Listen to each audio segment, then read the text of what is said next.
Thanks everybody for joining this session. And I can see it's late afternoon, so thanks for joining this session in large numbers. So welcome to this session. Here we are going to mostly focus on the kernel side of things, or the Linux kernel, and especially the trusted execution environments, how we are bringing support for trusted execution environments in the Linux TEE ecosystem. So here we are going to talk about the evolution, what it took. So the driver got introduced in like 2017 timeframe in 4.12 kernel, and we have got like earlier it was just like a single trusted OS that was OP-TEE that was supported. Now we have at least 3 of them supported in mainline, and the 4th one is just being reviewed upstream. So yeah, the support is growing, and we want to make it like grow and keep it healthy, and that's what we are going to see today. So first of all, about me. So I'm Sumit Garg, working as part of Foundry's team that is an independent subsidiary within the Qualcomm. And yeah, I have been like throughout the boot stack, I have worked on like firmwares, Linux kernel, bootloaders, and whatnot. So wherever like the security comes into picture on the BSP stack, I usually gets involved. So I have done like bits and pieces into the Linux kernel as a reviewer for the TEE subsystem, as well as on the TFA side and OP-TEE side, and yeah, on the bootloaders, U-boot, EDK2, and yeah, everywhere, so possibly. And mostly background for me has been security, and yeah.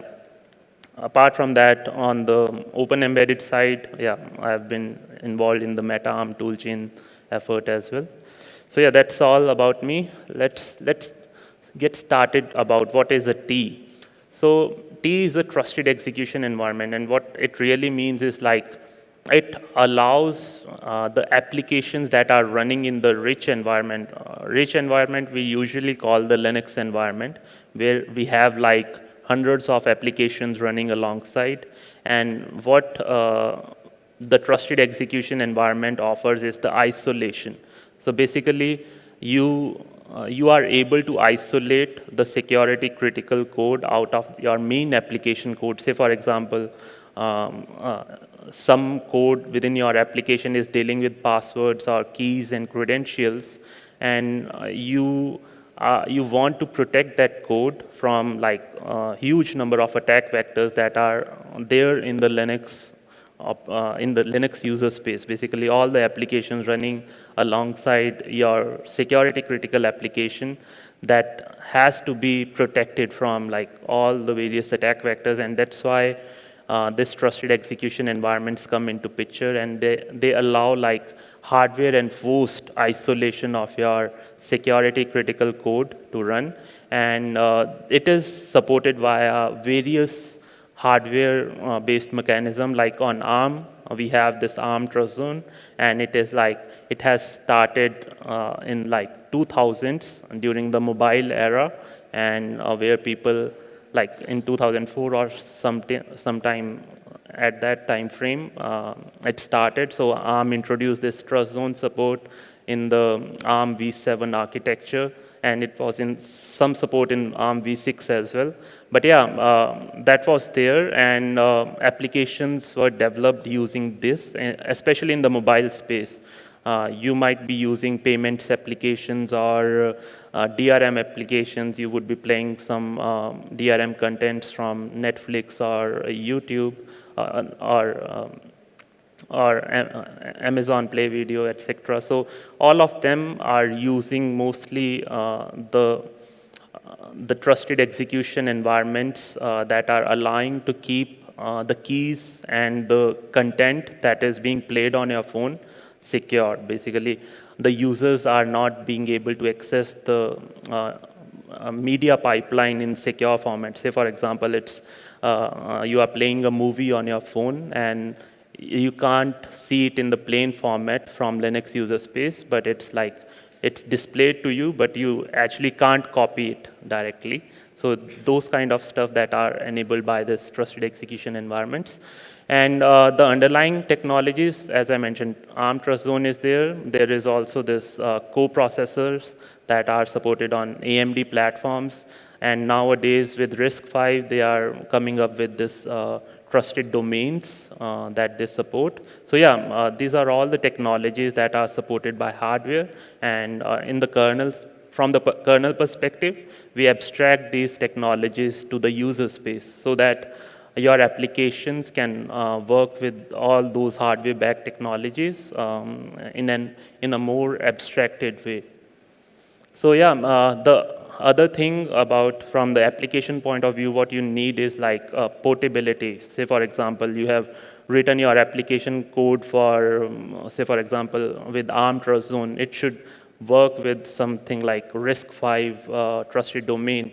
So global platform is something that is providing all the specifications so that the application writer can write their code so that it should be compliant when it's running on an ARM platform or a RISC-V platform or an AMD platform, so that that is portable. And it is providing all these APIs here.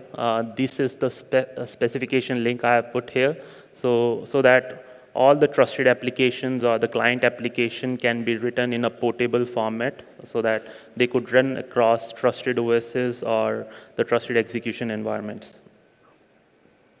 Now let's look into the overall architecture of a trusted execution environment, or this is taken from the global platform specifications itself.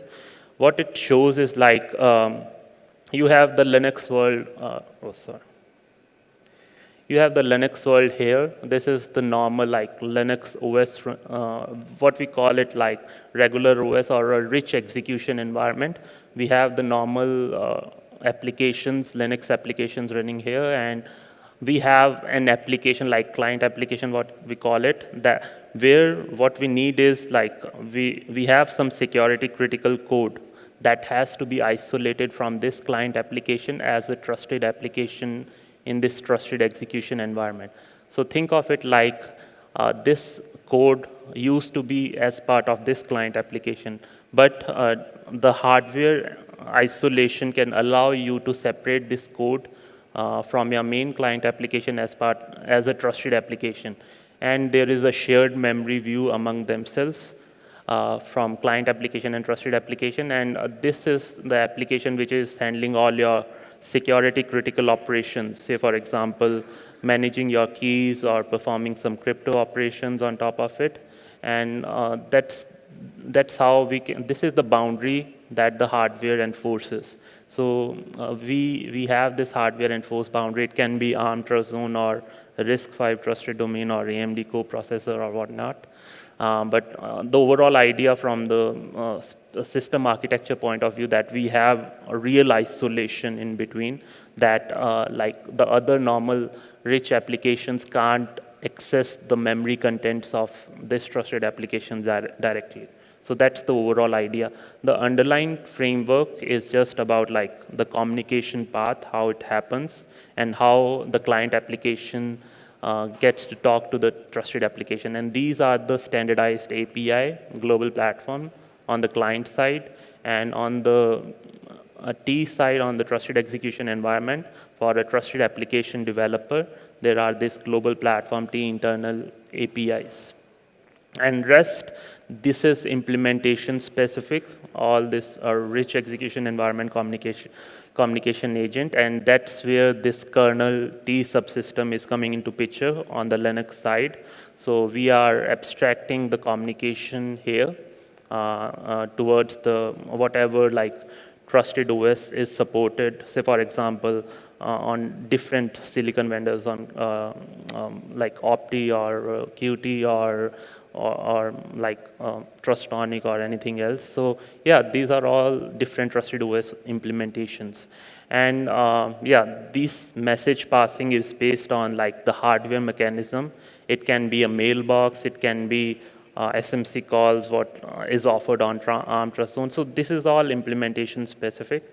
And coming on to the real hardware, the hardware is also isolated. Say for example, we have the normal peripherals, PCI or USB, UFS, and anything. So those are the normal peripherals, and there are these trusted peripherals as well. Say, for example, your fingerprint reader on your phone or your display that can take inputs from the user, like passwords or things like that. Or you can have like the crypto accelerator can be a shared peripheral because both the worlds need to perform crypto operations. Then yes, that can be a shared peripheral. That's just an example. There can be other peripherals that can be shared among both the worlds.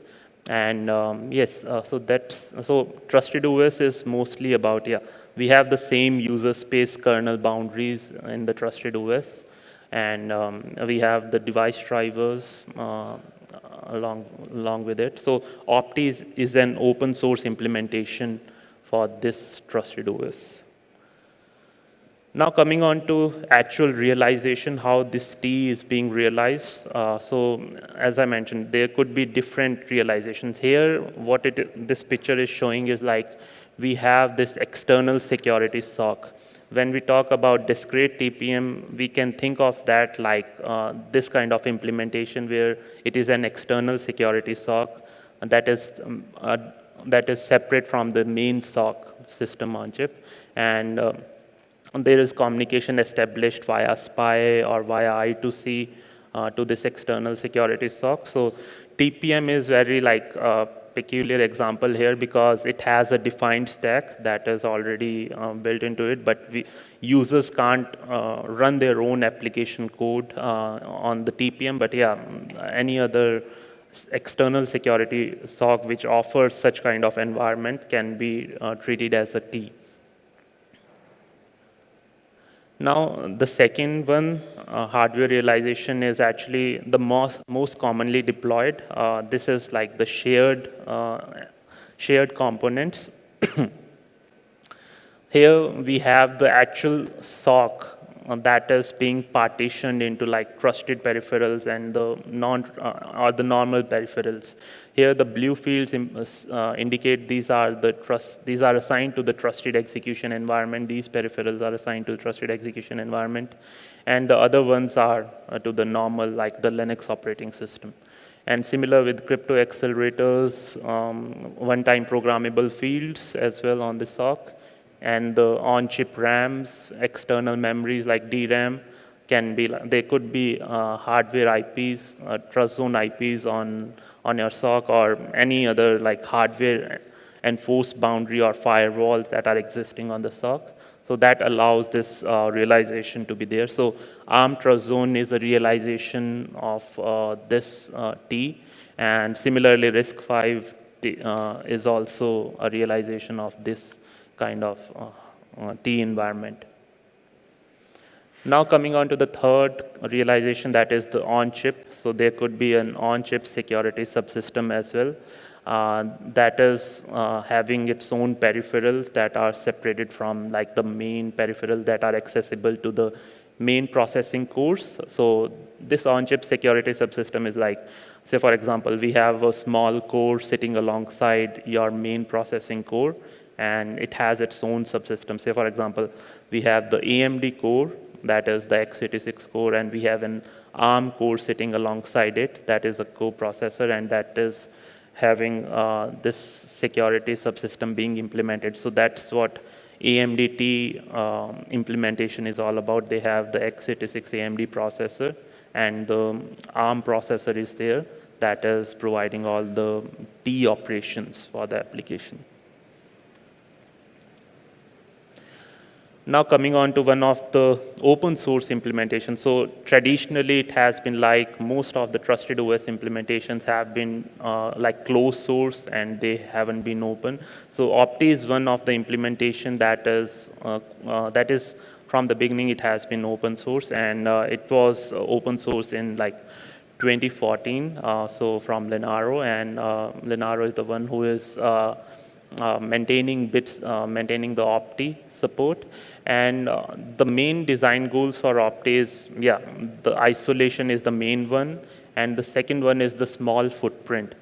So small footprint is very essential when we talk about trusted execution environments, because why we call the Linux as a rich operating system is because it is providing all the drivers there, everything in there. The trusted computing base is very much enlarged.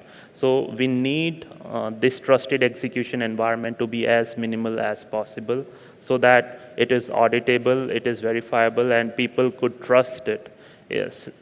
If we rather say like we keep on adding drivers in the trusted execution environment, then it would bloat it up, and there is no meaning of about being called a trusted execution environment. So keeping it small is the main thing, and that's why we have these services that are provided from the Linux operating system.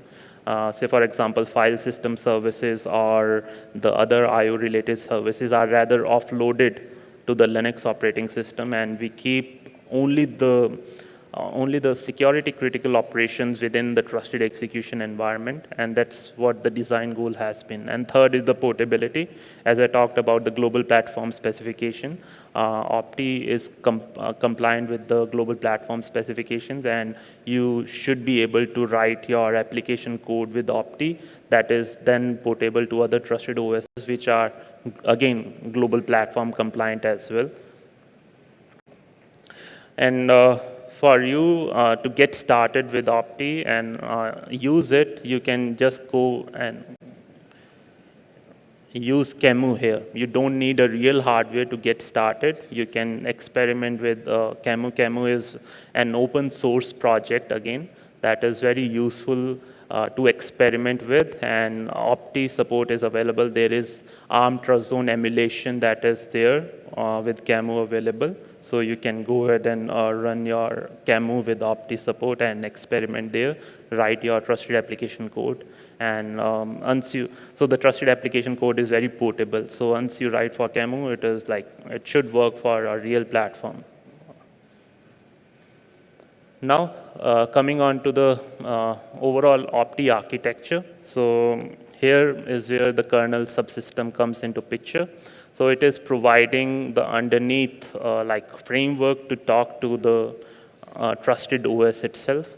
So as you could see here, we have the application code here, and this is the TEE client API, which is compliant to the global platform API specification.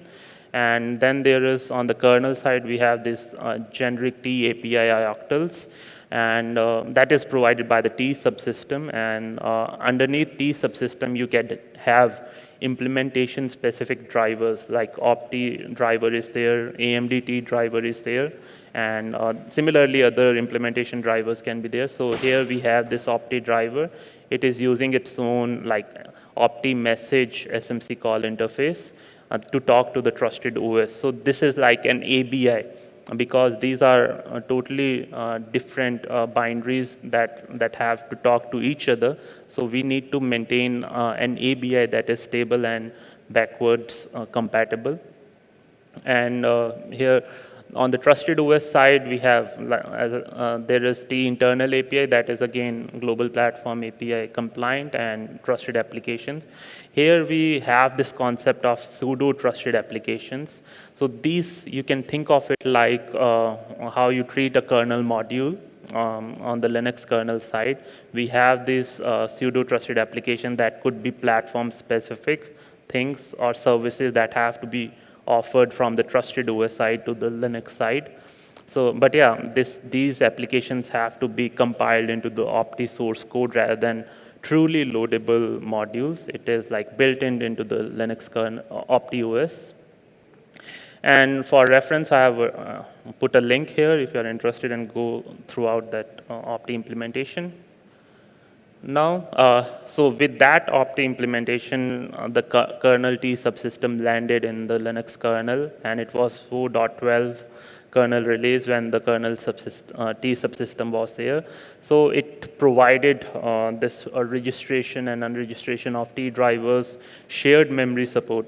The shared memory support is something that is critical, and that can be shared among different trusted OSs. So say for example, we have like common API calls from the user space to share memory with the trusted application. So one client application should be able to share memory with the trusted application. So that kind of shared memory support is there. So in the initial time, it was only ARM targets for OpTEE, and we added reserved memory support, and there is this TEE supplicant support. TEE supplicant is something that I talked to you about. We don't want all of the drivers to be implemented in the trusted execution environment. We rather piggyback on top of the rich OS to provide, say, for example, file system services, networking services, and similarly, any other services. So we offload those non-security critical services to the Linux world, and that's why we need this TEE supplicant or any other like services that can be offered from user space support in the user space. So yeah, that's about OpTEE. And now coming on to evolution with the AMD. So first target was OpTEE, then the AMD TEE came into picture, and that was added in upstream. So similarly, as I talked about OpTEE driver, then we got this AMD TEE driver that is hooked underneath the TEE subsystem, and this uses this mailbox framework to talk to the ARM coprocessor that is sitting alongside the x86 processor. So this is the third realization that we talked earlier about. And there is this AMD trusted OS that is running on an ARM platform, and the Linux environment is on the x86 CPU.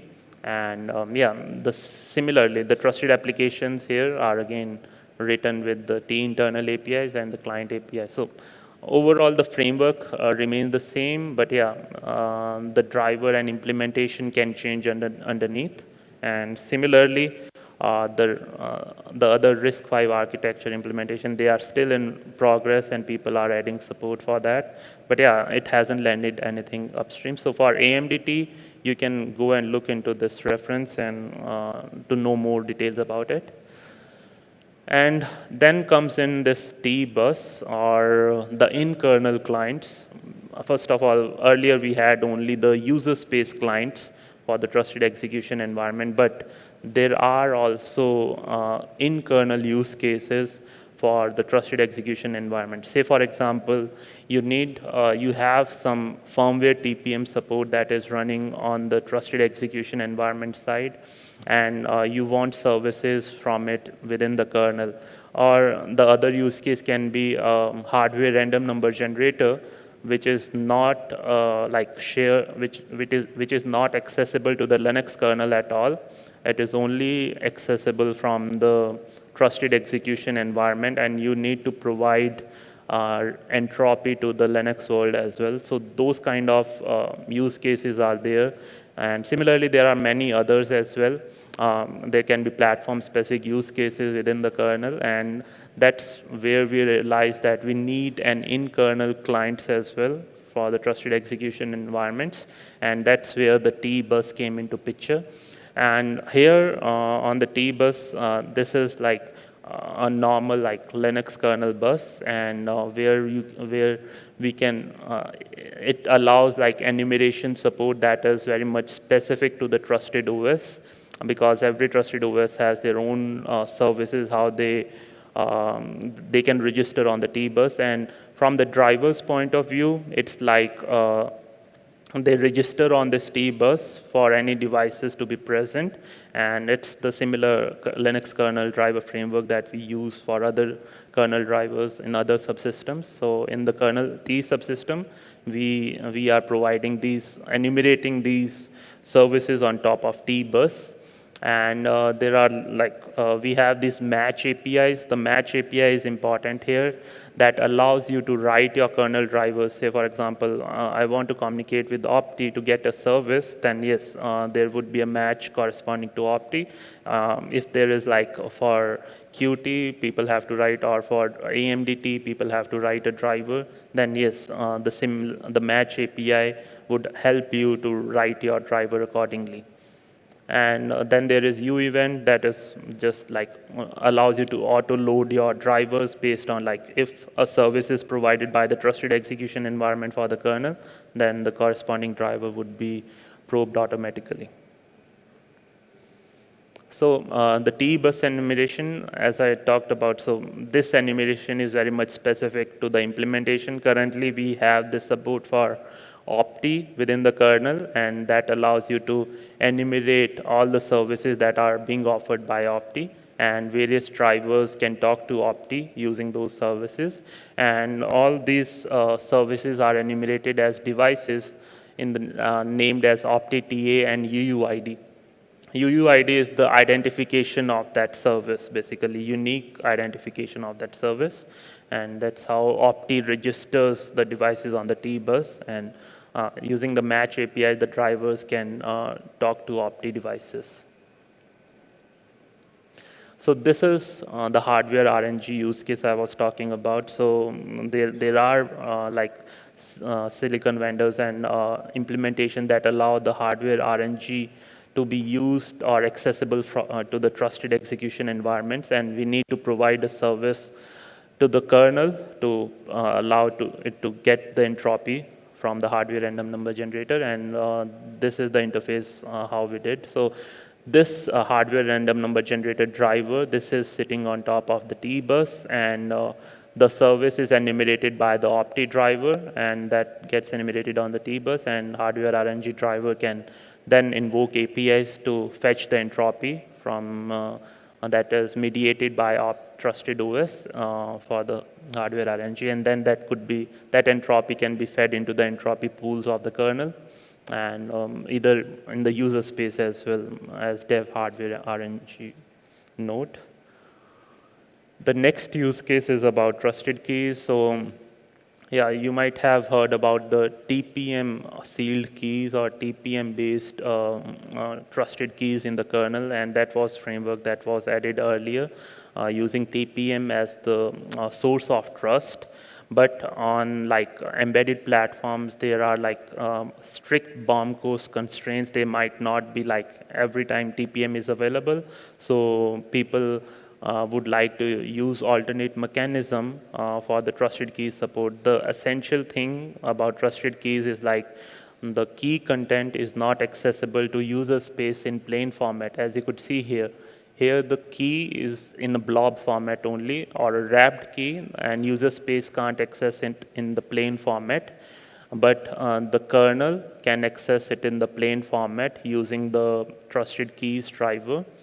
So here we extended support in the Linux kernel to support different backends like TPM or a TEE. Then with the TEE, what happens is this driver would reach out to the trusted OS. It's similar, it's sitting on top of the TEE bus, and it would be communicating to the OpTEE. And here OpTEE would be, the service would be implemented as a TEE device, as a trusted application. So here it is actually using the hardware unique key. This hardware unique key is only accessible to the trusted execution environment and not to the Linux environment. So this key is the master key that is being used for wrapping whatever key gets generated here. So say, for example, kernel here generates a new key and it has to be wrapped. Then this hardware unique key is used from OpTEE as a service, so that whatever key is being generated here, it's not accessible to the user space in plain format. The user space only store it as an encrypted blob. So because we need a persistent storage for those keys. So during the lifetime, user space is not able to access it in the plain format. Only the kernel is able to access for all the how you program your crypto operations or the hardware crypto accelerator using that key. So yeah, that is another use case for this TEE bus. And the third one is the firmware TPM. So as I said, there aren't, so discrete TPM is not available everywhere, and firmware TPM or virtual TPMs, they are being increasingly used, especially on phones. You would see that there is a TPM also available there, but as a firmware TPM implementation. And even on compute platforms, people are started to implement these use cases as a firmware TPM rather than as a real TPM. So yeah, similarly, Opti has an implementation of firmware TPM that is running as a trusted application. So here, if you see this, so Microsoft was the one that led this effort initially. They created this trusted application for the Opti environments. And after that, the Opti maintainers fork it as of Opti fTPM, and now it is currently being maintained and being supported upstream. Now, yeah, this is the driver that is there in the kernel that is going to talk to the firmware TPM implementation, and this is again sitting on top of the TEE bus within the kernel. So there are also other platform-specific use cases. The SCMI transport for Opti, that is like for system control and power management, that is an ARM specification. So you can have an SCMI server that is running as an Opti trusted application, and from there you could manage like power management for your peripherals. Say, for example, your GPU, basically voltage and frequency scaling for your different peripherals can be done using this framework. And similarly, there is EFI runtime variable support using RPMB that is being supported upstream. That is again because the secure storage being offered via RPMB for EFI variable, there is again a driver that is sitting in the kernel that is using the services that are provided by Opti.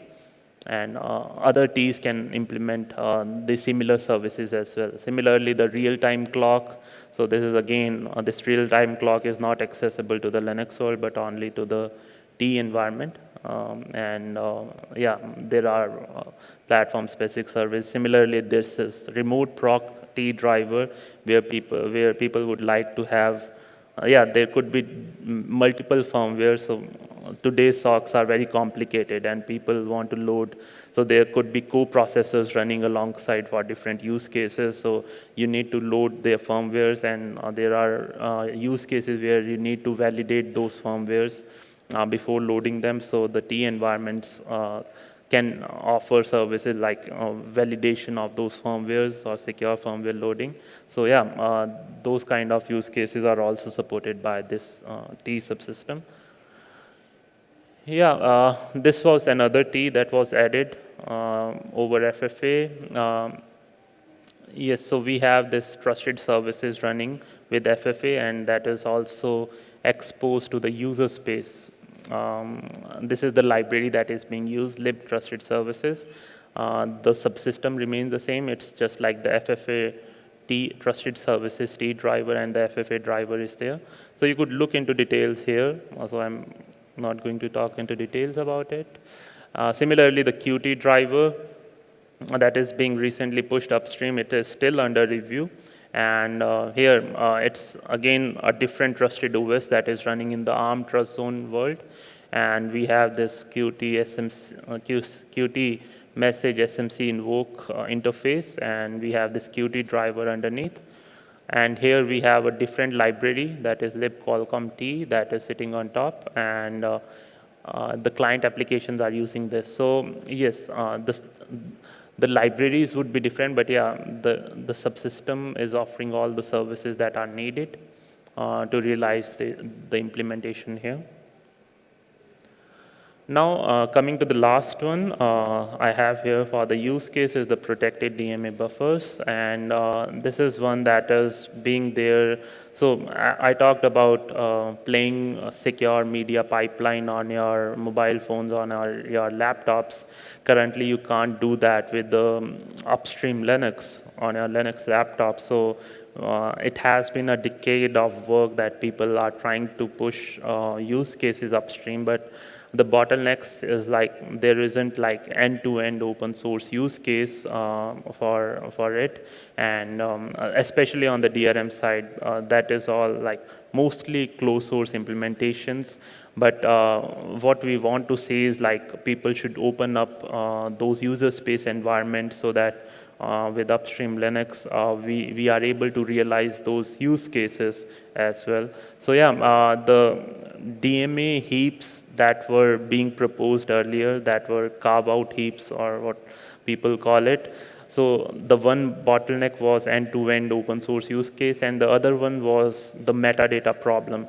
So every silicon vendor out there, so this secure DMA buffs are like how the firewall restrictions are implemented on like that differs from one silicon vendor to another. Say for example, NXP has a different way, MediaTek, Qualcomm, or any other vendor would be having their own like firewall solutions, how they implement firewalls on their SOCs. So yeah, so that leads to this metadata problem, because with this DMA heaps that were proposed earlier in upstream, people were, it was difficult to like pack in the metadata, say for example, for NXP silicon or for MediaTek or for Qualcomm silicon or anybody else. So yeah, those firewalls or how the memory is being secured, that is all like vendor specific things. And we don't want to expose that information to the user space because user space doesn't care about a vendor specific implementation, how the actual memory, how actually memory is secured. So user space only cares about the abstracted interfaces. So yeah, that was the problem, and right now we came up with this protected DMA buffs in the TEE subsystem. What we did here was like we abstracted out the vendor-specific metadata to the backend TEE implementation. Say for example, OpT has its own way of abstracting out the implementation for different silicon vendors. And similarly for Qt, it can have its own way of abstracting that out. But from user space side, we see a common heap being exposed, whether with OpT or Qt. And the secure media pipeline or other use cases can be built on top of it. So other use cases can be like, if, say, for example, you need to perform some secure keys or crypto operations, that can also be done using this secure DMA buffers. Like, say for example, you have a wrapped key with a trusted execution environment, and you just need to unwrap it in a secure memory that is only accessible for your crypto accelerator and not to any other like kernel, Linux kernel or the user space. So that kind of use cases can be realized as well. So yeah, this is work that is already under review, yeah, in the Linux kernel OpT mailing list. So this is the overall video pipeline, how it would look like using GStreamer as a user space application. Can be a reference for realizing these secure media pipeline use cases. So here what we are proposing is like, we have the single protected secure video DMA heap that is exposed to the user space. And say, for example, your encrypted content comes in this system heaps here. And this content is in encrypted form, and it comes into plain format in this secure video buffers that are not exposed either to the kernel or either to the user space. This content is only accessible to the media pipeline, only the crypto accelerator, hardware decoder, and the display engine. So how the key gets provisioned into the crypto accelerator, that's via the trusted OS communication. So the trusted OS would provision the key into the crypto accelerator, and the crypto accelerator is the one that is able to access this content as well as these buffers. So crypto accelerator would put the plain content here after decryption, and afterwards this buffer can be shared with the decoder and the display pipeline. So why we call it secure? Because the kernel is not able to access it, and the user space is not able to access the content in the plain format. So that's mostly the DRM use case is all about. So yeah, that's it mostly for me. And yeah, the final thing. So future work is always like keeping the TEE subsystem healthy, and we want like end-to-end use cases for this protected DMA buffers and more TEE implementation drivers as well. We would like that. And because there have been a lot of trusted OS vendors out there, we want them to push their drivers upstream, and let's work collaboratively. Yeah, that's it. Yeah, if you have any question, or I think I have overrun mostly. Yeah. Yeah. If you can go back to the previous slide. This one. So the crypto accelerator code, is it in the secure memory under the TEE context, or it's going to be part of your non-secure memory in the regular code context? So there are two parts to the crypto accelerator. As I mentioned, it has to be a shared peripheral. So both the TrustZone should be able to access it, as well as the Linux world. From Linux point of view, the data path has to be there. From TEE world, there has to be a control path. Say, for example, provisioning the keys is a control path, and that's not available to the Linux world at all. Yeah, okay. But the software part, right, the driver which is provisioning, so that's going to be in the TEE only, right? Yeah. It's not going to be in the... Yes, it has to be, the software driver has to be there.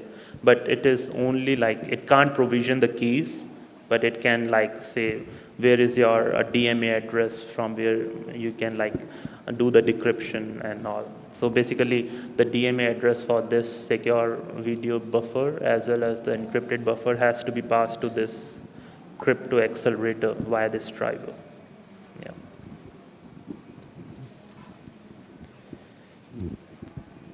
So there was, okay. Yeah. Yeah. Okay. So running this secure media pipeline, right? I mean, in trusted execution environment versus in rich execution environment in a protected VM, are there any advantage and versus disadvantage? Implementing secure media pipeline in rich execution environment, which is protected, and versus running in TEE. So as I talked about earlier, the TEE is something we need to keep it minimal. So getting things out of TEE is always good practice. Only implementing the control paths, which is like key management, things like that, that's what the TEE should be all about. It shouldn't be like dealing with content or things like that. Whatever we can move out to the Linux world and keeping the TCB for a trusted execution environment a minimal, that would be always good to have. Yeah. So do you mean the performance and all that you get in protected VM environment running a secure media pipeline, probably that you won't get when you're running in trusted? Yeah, performance is also another factor because there is overhead when you switch among this Linux world and the trusted OS. So there would be a performance overhead of these switching worlds among for CPU to switch from non-secure mode to the secure mode. So yeah, having all the stuff that is not security critical outside of the TEE is better. Yeah. Okay, thank you.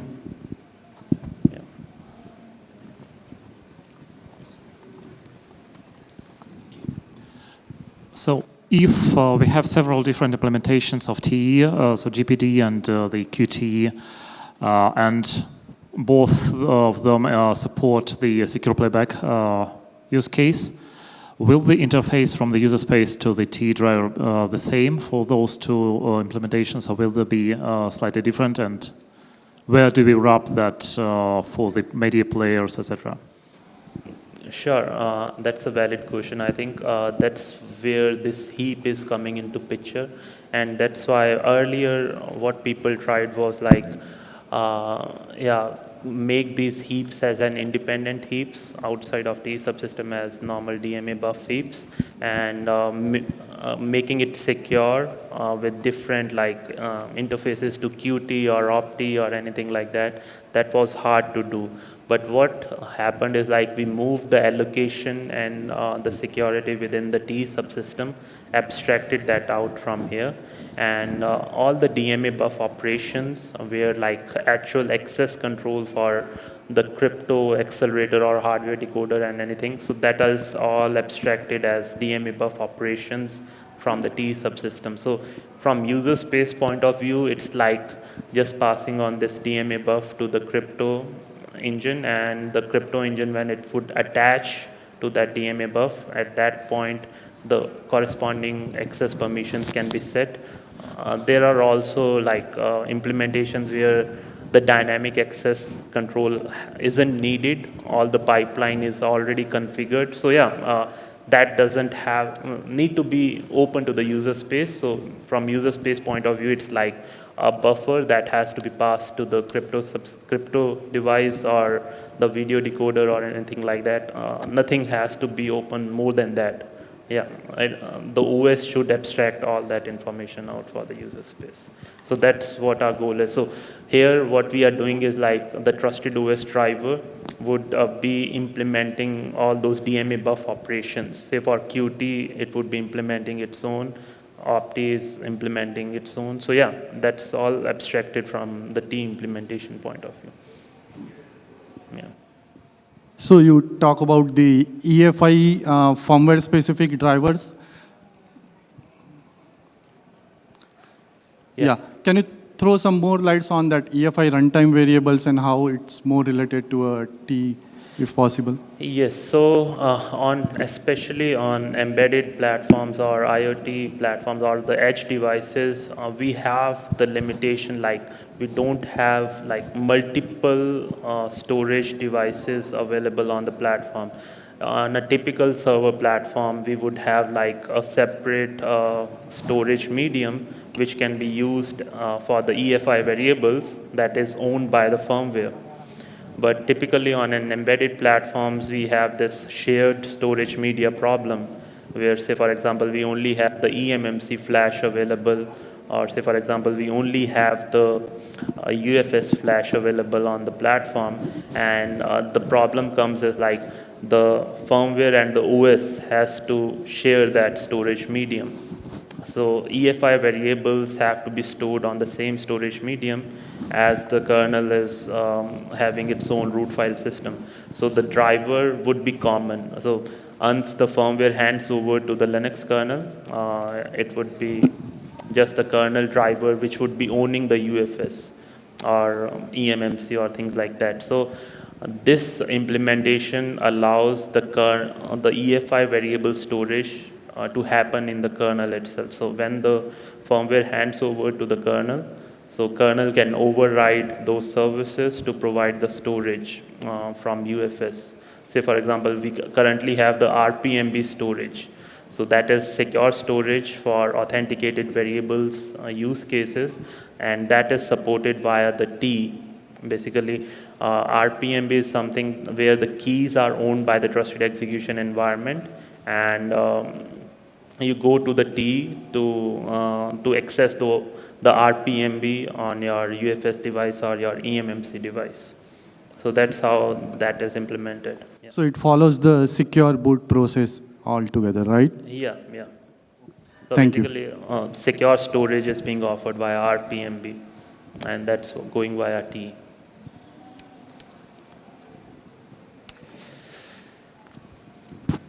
Okay, thank you.